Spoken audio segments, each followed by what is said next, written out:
Every night at exactly 2:17 a.m., the walls of Pastor Elisha's house cried. But by morning, he was still the holiest man in the village.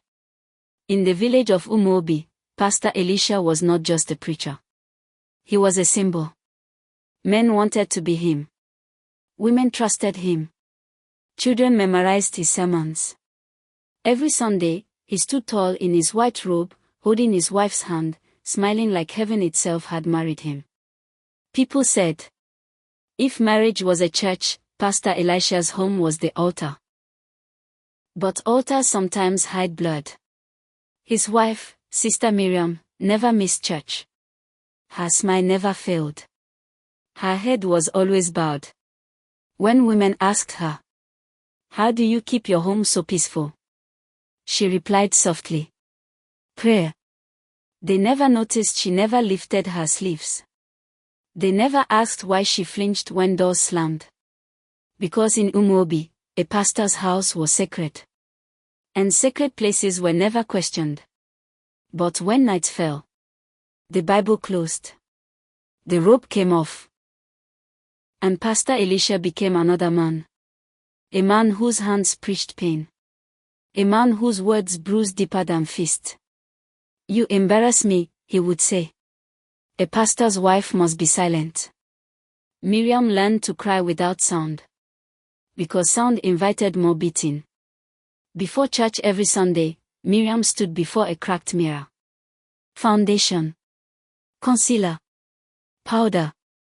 She painted over swollen lips. She softened purple bruises. She hid fingerprints on her neck. Then she sat beautifully in front of her husband's church, while her body screamed beneath fine fabric. One afternoon, long before the church whispers and the altar silence, Miriam stood in the kitchen washing utensils. Water ran over her hands. Soap bubbles floated like quiet thoughts. That morning, she had found out she was pregnant. For the first time in years. Her chest felt warm instead of tight. She smiled to herself and whispered, maybe this child will soften him. That evening, Pastor Elisha came home angry. No greeting. No prayer. He sat at the table and waited for food. Miriam served him quietly. Her hands trembled slightly. The food was just a little hot. He tasted it.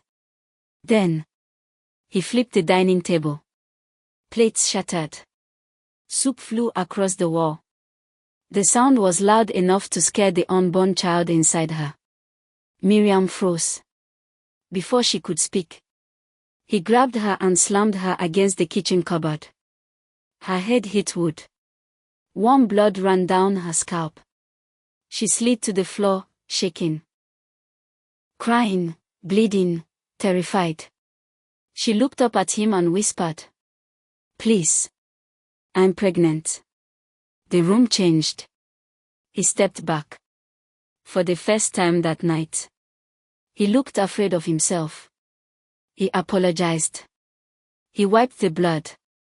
He promised change. And Miriam believed him. From that day, the pregnancy became her secret strength. Every kick reminded her to endure. Every church service, she prayed for the child instead of herself. She covered bruises not just with makeup, but with hope. She stayed because she believed. If not for me, then for this child. One night, the beating didn't stop. Not even when she fell. Not even when she begged. That night, her unborn child died inside her. She miscarried alone. Silently. On the bathroom floor. 3 days later. Still bleeding. Still broken. He beat her again. And something inside Miriam finally broke open instead of down. The next Sunday, Miriam made a decision. She did not reach for makeup. She wore a sleeveless dress.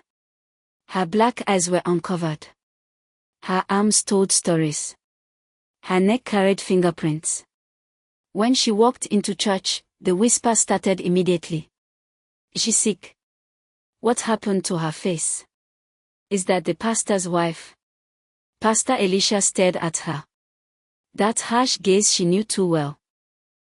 But for the first time in her marriage, she did not look away. While the choir sang, Miriam stood up.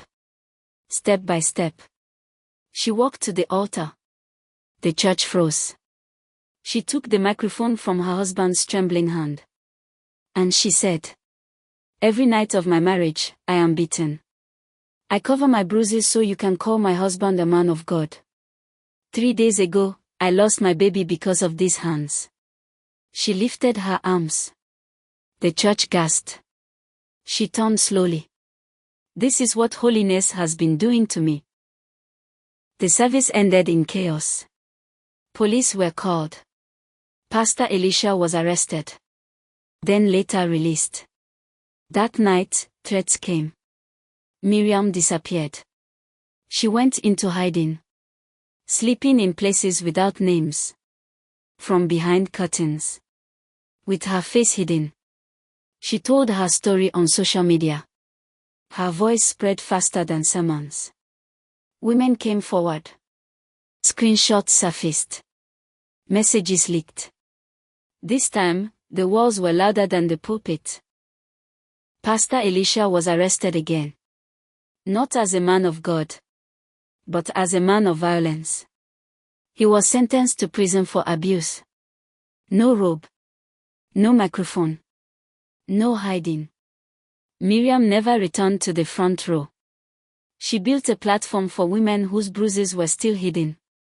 And in Unholy, people finally learned that a perfect church image is not proof of a perfect home.